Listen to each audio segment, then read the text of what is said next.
আবারও এফোঁড় ওফোঁড় হবে চিরশত্রু দুই দেশ, যে কোনো মুহূর্তে যুদ্ধ শুরু।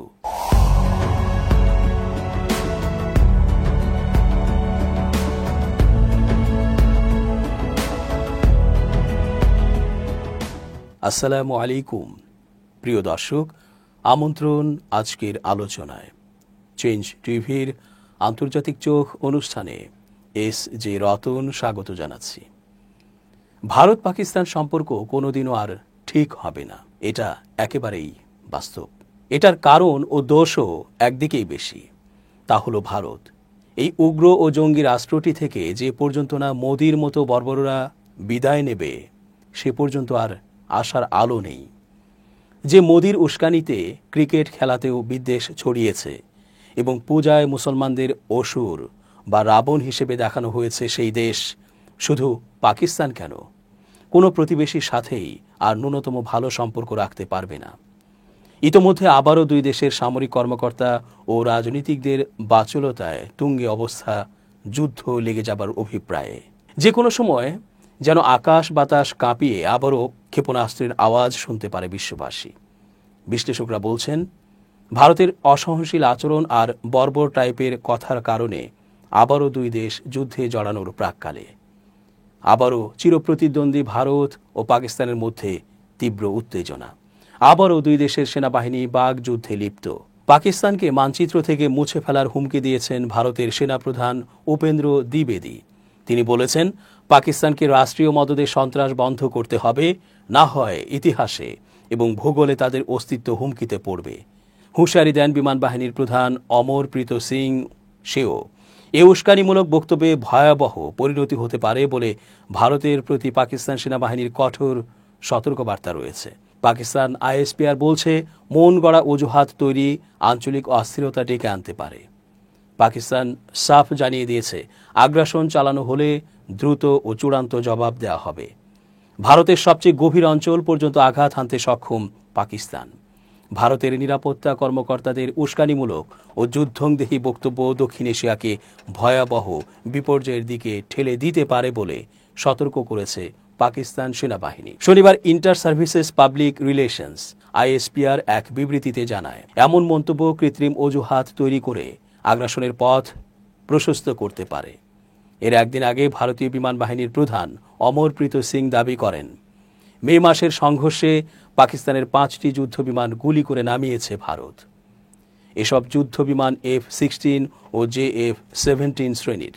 তিনি বলেন, আমাদের কাছে দীর্ঘ পাল্লার এক হামলার প্রমাণ আছে এবং আমাদের সিস্টেম অনুযায়ী F-16 ও JF-17 শ্রেণীর 5টি যুদ্ধবিমান আমরা নামিয়েছি। তবে তিনি এ দাবির পক্ষে কোনো প্রমাণ দেননি। পাকিস্তান আইএসপিআর জানায়, এই বক্তব্যগুলো আবারও ইঙ্গিত দিচ্ছে যে ভারত আগ্রাসনের জন্য অযৌক্তিক অজুহাত তৈরি করতে চাইছে।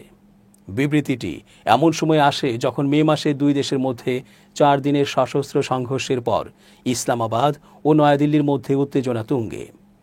শনিবারের বিবৃতিতে পাকিস্তান সেনাবাহিনী ভারতের বিরুদ্ধে তীব্র ভাষায় অভিযোগ আনে। তারা বলে, ভারত বহুদিন ধরে নিজেকে ভুক্তভোগী হিসেবে উপস্থাপন করে আসছে, অথচ বাস্তবে দক্ষিণ এশিয়া ও এর বাইরে সহিংসতা উস্কে দিচ্ছে ও সন্ত্রাসবাদ ছড়াচ্ছে। আইএসপিআর দাবি করে, এই মিথ্যা বয়ান এখন ভেঙে পড়েছে। বিবৃতিতে বলা হয়, আন্তর্জাতিক সম্প্রদায় এখন বুঝতে পারছে যে ভারতই সীমান্ত পারের সন্ত্রাসবাদের আসল চেহারা এবং আঞ্চলিক অস্থিতিশীলতার কেন্দ্রবিন্দু। আইএসপিআর স্মরণ করিয়ে দেয়, এ বছরের শুরুর দিকে ভারতীয় আগ্রাসন 2 পরমাণু শক্তিধর দেশকে একটি বড় যুদ্ধের কিনারায় নিয়ে গিয়েছিল। তারা ভারতের নেতৃত্বের সমালোচনা করে বলে, ভারত যেন নিজেদের যুদ্ধবিমান ধ্বংস ও পাকিস্তানের দীর্ঘ পাল্লার প্রতিরোধ ক্ষমতার ধ্বংসযজ্ঞ ভুলে গেছে। ভারতের প্রতিরক্ষা মন্ত্রী ও সেনা কর্মকর্তাদের সাম্প্রতিক মন্তব্যের জবাবে পাকিস্তান সেনাবাহিনী সতর্ক করে বলেছে, নতুন কোনো শত্রুতার সূত্রপাত হলে তা বিধ্বংসী বিপর্যয় ডেকে আনবে। আইএসপিআর বলেছে, পাকিস্তান পিছু হটবে না এবং কোনো দ্বিধা বা সংযম ছাড়াই দৃঢ় প্রতিক্রিয়া জানাবে। বিবৃতিতে আরও বলা হয়, যারা নতুন স্বাভাবিকতা প্রতিষ্ঠার কথা বলছে তাদের জানা উচিত, পাকিস্তান ইতিমধ্যেই নিজেদের একটি নতুন প্রতিক্রিয়া নীতি স্থাপন করেছে, যা হবে দ্রুত, চূড়ান্ত ও বিধ্বংসী। পাকিস্তান সেনাবাহিনী দাবি করে তাদের সশস্ত্র বাহিনী ও জনগণ উভয়ই সক্ষম শত্রুর ভূখণ্ডের প্রতিটি কোণায় যুদ্ধ নিয়ে যেতে এবং ভারতের ভৌগোলিক নিরাপত্তার মিথ চূর্ণ করতে। তারা সতর্ক করে বলে, যদি পরিস্থিতি এতদূর গড়ায় তবে মানচিত্র থেকে মুছে দেওয়ার হুমকি পারস্পরিক হয়ে যাবে। মে মাসে সংঘর্ষ ছিল দশকের মধ্যে সবচেয়ে ভয়াবহ। এটি শুরু হয় ভারত নিয়ন্ত্রিত কাশ্মীরের পেহেলগাম এলাকায় এক পর্যটকবাহী গাড়িতে সন্ত্রাসী হামলার পর, যাতে ২৬ জন নিহত হয়।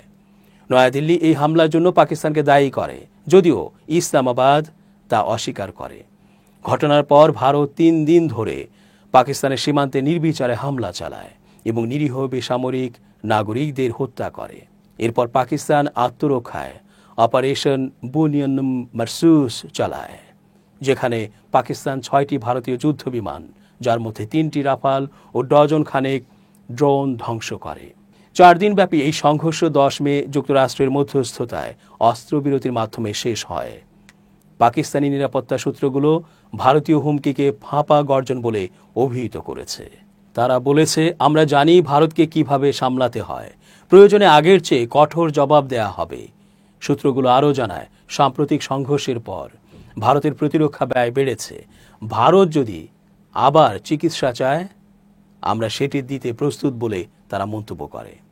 নিরাপত্তা সূত্রগুলো জানায়, আফগানিস্তানের মাটি এখনও পাকিস্তানের বিরুদ্ধে ব্যবহার করা হচ্ছে, যদিও সন্ত্রাসী ঘাঁটির তথ্য বারবার কাবুল সরকারকে জানানো হয়েছে। এবছর পাকিস্তানের পাল্টা সন্ত্রাসবিরোধী অভিযানে ১১৮ জন আফগান সংযুক্ত জঙ্গি নিহত হয়েছে। ফিলিস্তিন ও কাশ্মীর বিষয়ে সূত্রগুলো পুনর্ব্যক্ত করে যে পাকিস্তানের অবস্থান পরিষ্কার ও অটল।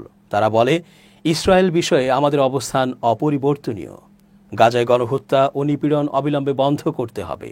বিদেশ নীতি প্রসঙ্গে বলা হয়, সৌদি আরবের সঙ্গে পাকিস্তানের অর্থনৈতিক ও কৌশলগত চুক্তি অত্যন্ত গুরুত্বপূর্ণ। সূত্র জানায়, পাঁচশ্রেণী বন্দর সহ বিভিন্ন প্রকল্পে বিনিয়োগ প্রস্তাব পাওয়া গেছে। তারা বলে, এই শতাব্দী হল খনিজ সম্পদের শতাব্দী এবং পাকিস্তান নিজেদের স্বার্থে পদক্ষেপ নেবে। পাশাপাশি তারা জানায়, বিশ্বের বহু বড় কোম্পানি এখন পাকিস্তানের খনিজ অনুসন্ধানে আগ্রহ দেখাচ্ছে।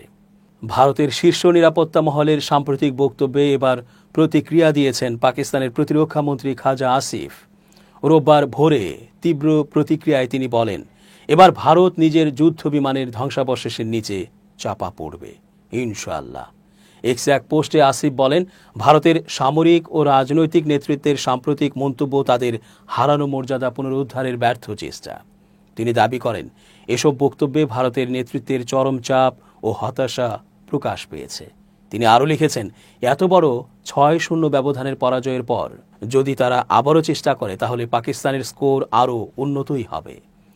ভারতের জনগণের মধ্যে এখন শাসক দলের বিরুদ্ধে ক্ষোভ তীব্র হয়ে উঠেছে, যা নেতাদের কথাতেই প্রতিফলিত হয়েছে। খাজা আসিফ বলেন, পাকিস্তান আল্লাহর নামে প্রতিষ্ঠিত রাষ্ট্র, আমাদের প্রতিরক্ষাকারীরা আল্লাহর সৈনিক। এবার ভারত ইনশাআল্লাহ নিজের বিমানগুলোর ধ্বংসাবশেষের নিচে চাপা পড়বে। আল্লাহু আকবার।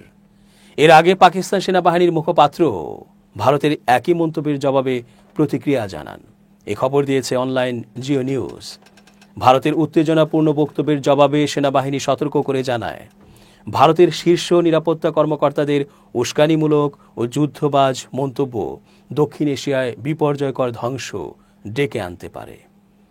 পাকিস্তানের আইএসপিআর এক বিবৃতিতে জানায়, এসব মন্তব্য আসলে নতুন করে আগ্রাসনের অজুহাত তৈরি করার প্রচেষ্টা, যা শান্তি ও স্থিতিশীলতার জন্য গুরুতর পরিণতি বয়ে আনবে।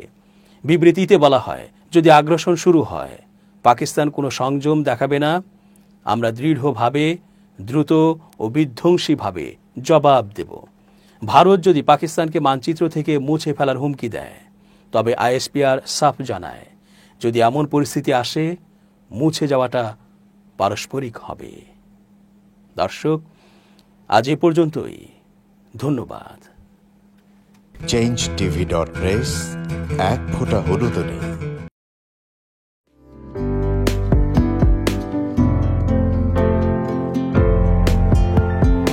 পহেলা জানুয়ারি ২০২৫ ইউটিউব জার্নালিজমের অগ্রদূত changetv.press ৬ বছর পেরিয়ে পা রাখল গর্বিত চেঞ্জ টিভি। তো আমি এটা দেখি আমার অসংখ্য শুভেচ্ছা জানাচ্ছি, কারণ তারা যে ভূমিকা রেখেছে এই সময়, একটা কঠিন সময় ছিল, সেটাতে যেমন ভূমিকা রেখেছে, এমনকি 5ই আগস্টের পরে নতুন বাংলাদেশেও তারা তাদের সেই তীক্ষ্ণ একটা সমালোচনামূলক এবং যেটাকে আমি গঠনমূলক বলবো সেরকম একটা ভূমিকা রাখছেন। তো সেক্ষেত্রে আমরা মনে করি যে এই ভূমিকা আমাদের দরকার, আমরা চাই এটা থাকুক এবং আরো যেন সমৃদ্ধ হয়। নতুন বাংলাদেশ নির্মাণে আমরা চাই যে চেঞ্জ টিভি যে সমালোচনাগুলো করছে বা যেগুলো আমরা তুলে ধরছেন, সেটা এমন করে করবেন যেন আমরা সেখান থেকে শিখতে পারি এবং সবাই মিলে যেন আমরা নতুন বাংলাদেশকে সত্যিকার অর্থে বৈষম্য বিহীন একটা সমাজ গড়ে তুলতে পারি, সেটা আপনারা সহজ চেষ্টা করুন। changetv.press, এক ফোঁটা হলুদ নেই।